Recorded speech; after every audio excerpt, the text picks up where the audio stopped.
Call cut होने के just 20 minute बाद ही शास्त्री जी की मौत हो जाती है। तो एक सरकार के नाते हमारा क्या जवाब हो सकता है सिवाय इसके कि हम हथियारों का जवाब हथियारों से दें। उस टाइम पर डॉक्टर का कहना था कि इनकी मौत का कारण हार्ट अटैक था, लेकिन लोगों ने कहा कि इनका मर्डर हुआ है। या एटम बम के डर से कोई हमारे देश को झुकाना चाहे, दबाना चाहे, ये देश हमारा दबने वाला नहीं। लेकिन गवाही देने से ठीक पहले ही दोनों का अलग अलग जगहों पर एक्सीडेंट हो जाता है। ईयर 1965 भारत पाकिस्तान का दूसरा वॉर चल रहा था। इस वॉर को खत्म करने के लिए भारत के दूसरे पीएम लाल बहादुर शास्त्री जी पाकिस्तान के साथ शांति समझौता करने के लिए ताशकंद गए।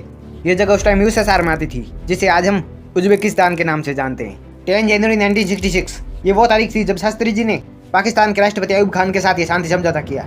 इस शांति समझौते के कुछ ही घंटों बाद शास्त्री जी ने खाना खाया, एक गिलास दूध पिया और अपने बिस्तर पर चले गए। करीब रात के 1:25 पर उनकी तबीयत बिगड़ने लगी।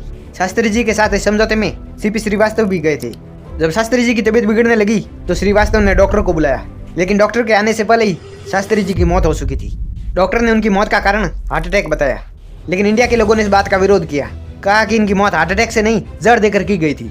लोगों ने ऐसा इसलिए कहा क्योंकि जब शास्त्री जी की डेड बॉडी भारत आई तो वो बॉडी पूरी तरह से नीली पड़ चुकी थी। लोगों का शक तो तब बढ़ने लगा जब उनकी डेड बॉडी का पोस्टमार्टम भी नहीं किया गया और जब इंडियन गवर्नमेंट ने भी इसके लिए कोई कार्रवाई नहीं की। लेकिन अब सवाल ये है कि क्या शास्त्री जी की मौत हार्ट अटैक से हुई थी या जहर देकर?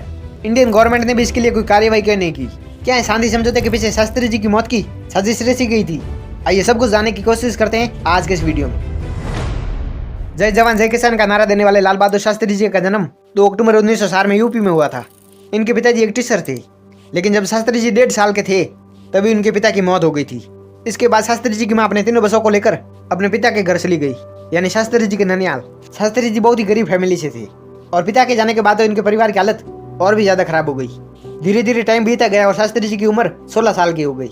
इसी टाइम के बाद शास्त्री जी ने अपनी पढ़ाई भी छोड़ दी क्योंकि वे देश की आजादी के लिए कुछ करना चाहते थे, जिसके बाद वे कई आंदोलन में गए। हालांकि जब शास्त्री जी ने अपनी पढ़ाई छोड़ी थी तब उनकी मां को बहुत तकलीफ हुई थी। वे नहीं चाहती थी कि उनका बेटा ऐसी जगहों पर जाए जहाँ दंगे हो, खून खराबा हो, लेकिन शास्त्री जी ने यह फैसला ले लिया था। 1927 में शास्त्री जी की शादी हो जाती है मिर्जापुर की रहने वाली ललिता देवी से।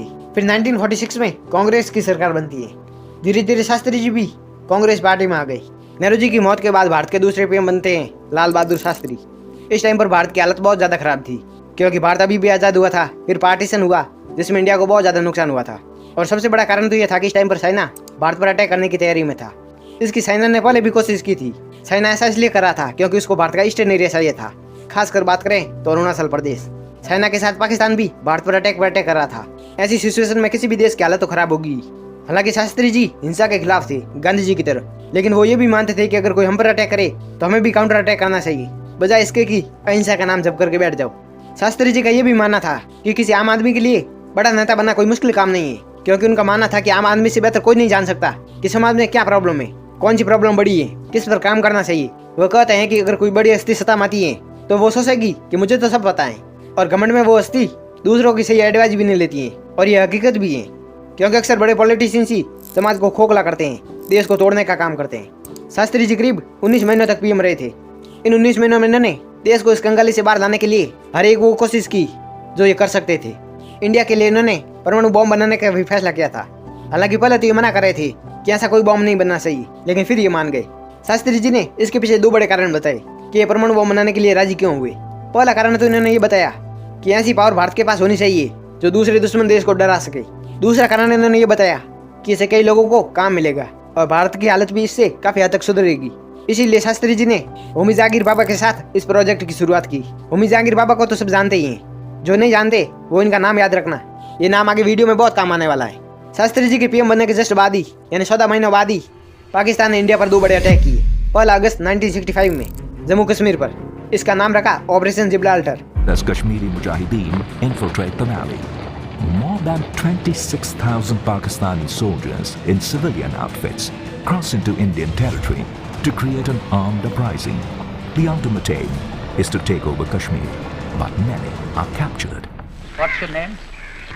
Ghulam Hussain. Rank? Captain. Number? ACO 780. दूसरा अटैक किया सितंबर 1965 में। इसका नाम रखा operation grand Islam. Thwarted in Kashmir, Pakistan had launched a new offensive in Jammu. It was called Operation Grand Slam. The plan was to take the border town of Akhnur. हालांकि India ने पाकिस्तान के दोनों attacks को fail कर दिया और जवाब में काउंटर अटैक भी किया। अगर तलवार की नोक पर या एटम बम के डर से कोई हमारे देश को झुकाना चाहे, दबाना चाहे, ये देश हमारा दबने वाला नहीं। तो एक सरकार के नाते हमारा क्या जवाब हो सकता है सिवाय इसके कि हम हथियारों का जवाब हथियारों से दें। Was a full-scale military invasion on India in Akhnur with the aim of severing Jammu and Kashmir from the rest of India. The two nations were now at war. This short but intense war saw unparalleled bravery and sacrifice by the Indian armed forces, and the iconic battles fought earned their place in Indian history. In response to Pakistan's attack in Jammu, India launched devastating offensives all along the Punjab border with the aim of reaching Lahore. यहाँ पर मैं आपको बता दूं कि इस time पर पाकिस्तान को दो बड़े देश सपोर्ट कर रहे थे। पहला पड़ोसी देश चाइना और दूसरा यूएसए। अब इस वॉर को खत्म करने के लिए एक शांति समझौते की जरूरत थी, इसलिए इसका जिम्मा उठाया यूएसएसआर ने, जो उस टाइम पर कई बड़े देशों से मिलकर बना हुआ था। यूएसएसआर ने कहा कि भारत और पाकिस्तान का शांति समझौता करवाना है तो ये काम हम करवा देंगे हमारी राजधानी ताशकंद में। अब कुछ लोगों के मन में सवाल आ रहा होगा कि इस समझौते की बात सिर्फ यूएसएसआर ने क्यों की? ये शांति समझौता तो जापान, मलेशिया, न्यूजीलैंड, ऑस्ट्रेलिया कहीं पर भी हो सकता था, आखिर यूएसएसआर में क्यों? तो मैं आपको बता दूं, हाँ ऐसा हो सकता है, लेकिन आप कहीं पर भी देख लेना, ये काम सबसे पहले पड़ोसी देश ही करता है। खासकर वो देश शांति समझौता करवा सकता है जिसकी उन दो देशों से कोई दुश्मनी ना हो, जिनके बीच ये शांति समझौता होने वाला है। अब यूएसएसआर के पीएम एलेक्स ने इंडिया से पूछा कि क्या वे इस समझौते के लिए ताशकंद आएंगे, तो लाल बहादुर शास्त्री जी ने पहली बारी में ही कह दिया, हाँ हम ताशकंद आ जाएंगे। अब इंडिया ने तो कह दिया कि हम ताशकंद आ जाएंगे, लेकिन यहाँ पर पाकिस्तान की हालत खराब होने लगी। पाकिस्तान के डिक्टेटर अयूब खान ने वहाँ पर जाने से मना ही कर दिया, कहा कि मैं वहाँ पर नहीं जाऊँगा क्योंकि ये शांति समझौता ताशकंद में हो ही नहीं सकता। अब आप लोग सोच रहे होंगे कि अयूब खान को ताशकंद जाने में क्या ही तकलीफ थी, तो मैं आपको बता दूं, प्रॉब्लम थी, दो बड़ी प्रॉब्लम थी। पहली तो ये थी कि पाकिस्तान को पता था कि इनडायरेक्टली यूएसएसआर भारत के साथ है, और अगर इस समझौते के लिए अयूब खान ताशकंद जाते हैं तो पाकिस्तान को बहुत ज़्यादा नुकसान भी हो सकता है, ये ऐसा अयूब खान को लग रहा था।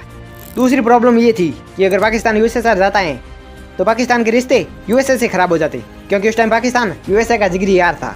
रिश्ते खराब इसलिए हो जाएंगे क्योंकि यूएसए नहीं चाहता है कि शांति समझौता हो, क्योंकि यूएसए उस टाइम भारत का दुश्मन था। दुश्मन इसलिए था क्योंकि इंडिया उस टाइम यूएसएसआर का दोस्त था, हालांकि इतने भी खास नहीं थे जितना यूएसए को लग रहा था।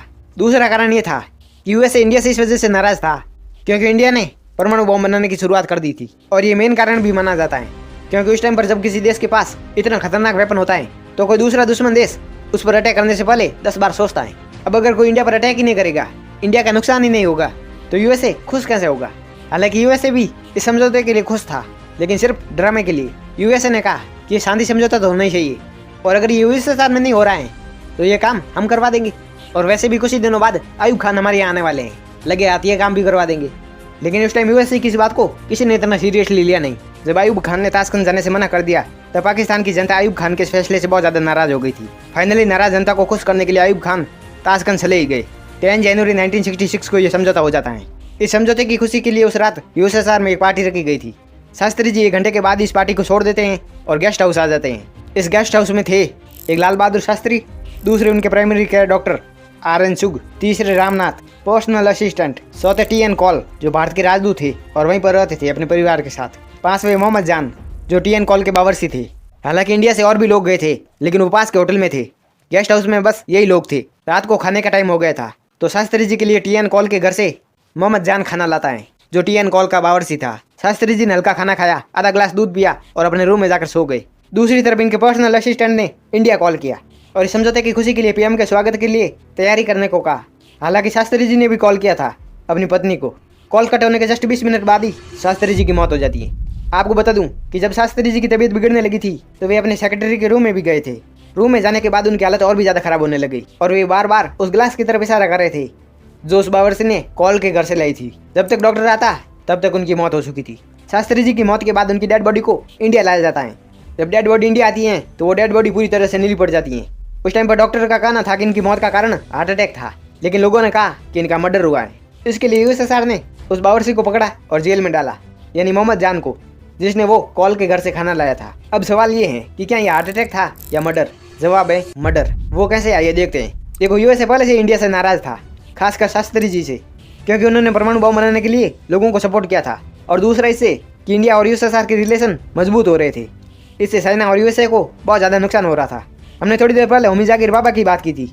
हाँ वही, जिन्होंने इंडिया में परमाणु बम बनाने का प्लान बनाया था। उनकी मौत भी शास्त्री जी की मौत के 14 दिनों बाद ही हो जाती है। मौत का कारण यह था कि उनकी फ्लाइट ब्लास्ट हो गई थी पहाड़ों से टकराने के कारण। अब यहाँ पर मैं होमी जाकिर बाबा की मौत को साजिश नहीं कह सकता, हालांकि थी तो ये भी साजिश ही, लेकिन मैं भी नहीं कह सकता क्योंकि एविडेंस के तौर पर इसकी बात मैं किसी अलग वीडियो में करूंगा। हाल फिलहाल के लिए आप इनकी मौत को एक दुर्घटना, लापरवाही, कुछ भी मान सकते हैं। शास्त्री जी की मौत पर आते हैं, सॉरी साजिश पर। शास्त्री जी की मौत के बाद उनकी पत्नी ने कांग्रेस सरकार से कहा कि इनका पोस्टमार्टम होना चाहिए, लेकिन उस टाइम की कांग्रेस सरकार ने मना कर दिया। हैरानी की बात है ना कि किसी आम आदमी का पोस्टमार्टम हो सकता है, लेकिन देश के पीएम का नहीं। शायद गवर्नमेंट और डॉक्टर्स को कुछ दिखा नहीं होगा। क्या उनको शास्त्री जी की गर्दन पर और पेट पर चाकू के काटने के निशान भी नहीं दिखाई दिए? शायद से ताशकंद में पोस्टमार्टम करवा लिया होगा। अगर ऐसा था तो इंडियन गवर्नमेंट ने भारत के लोगों को ये बात क्यों नहीं बताई? छोड़ो, आगे देखते हैं। ईयर 1977 शास्त्री जी के केस के लिए 2 लोग गवाही देने जा रहे थे, एक रामनाथ और दूसरे आरएन शुग। हाँ, ये वही लोग हैं जो गेस्ट हाउस में साथ थे शास्त्री जी के। लेकिन गवाही देने से ठीक पहले ही दोनों का अलग अलग जगहों पर एक्सीडेंट हो जाता है। क्या यह भी नेचुरल है? हो सकता है। चलिए आगे देखते हैं। पीएमओ यानी प्राइम मिनिस्टर्स ऑफिस, जहाँ शास्त्री जी की मौत से जुड़ी एक फाइल पड़ी है। इस फाइल को देखने के लिए आरटीओ के जरिए रोहित चौधरी रिक्वेस्ट करते हैं कि वो फाइल मुझे देखनी है, ताकि भारत के लोगों को पता चल सके कि उनके प्रधानमंत्री की मौत कैसे हुई। लेकिन पीएमओ ने कहा कि हाँ, हमारे पास एक फाइल पड़ी है जिसका नंबर ये है, लेकिन हम किसी को भी ये फाइल दिखा नहीं सकते। यानी इस फाइल को पब्लिक नहीं किया जा सकता, क्योंकि इसको पब्लिक करने पर 2 देशों के रिलेशन खराब हो जाएंगे। अनुज धर ने भी कोशिश की, लेकिन मना कर दिया। अब सवाल ये है कि अगर शास्त्री जी की मौत हार्ट अटैक से हुई थी तो ये लोग फाइल में ऐसा क्या छिपा रहे हैं और कहते हैं कि 2 देशों के रिलेशन खराब हो जाएंगे? अरे भाई, कोई मर्डर थोड़ी हुआ है जो रिलेशन खराब हो जाएंगे। चलो इसको भी छोड़ देते हैं। अगर कांग्रेस सरकार की माने तो हार्ट अटैक से मौत हुई थी, तो ये बताओ 2 देशों के डॉक्टर्स की रिपोर्ट अलग अलग कैसे निकली? चलो इसको भी छोड़ो। अगर हार्ट अटैक से मौत हुई थी तो मोहम्मद जैन को अरेस्ट क्यों किया? चलो इसको भी छोड़ो। कुलदीप नैयर को भारतीय राजदूत कॉल ने ये क्यों कहा कि जो भारत में जहर वाली बात चल रही है उसको दबाओ? अब आप लोग ही बताओ कि ये नेचुरल डेथ थी या मर्डर? और किसी अलग वीडियो में हम जाकिर बाबा की बात करेंगे। तो वीडियो पूरी हो गई है। कमेंट करके बताना वीडियो कैसी लगी। साथ ही वीडियो को लाइक करके चैनल को सब्सक्राइब कर देना। मिलते हैं अगली वीडियो में।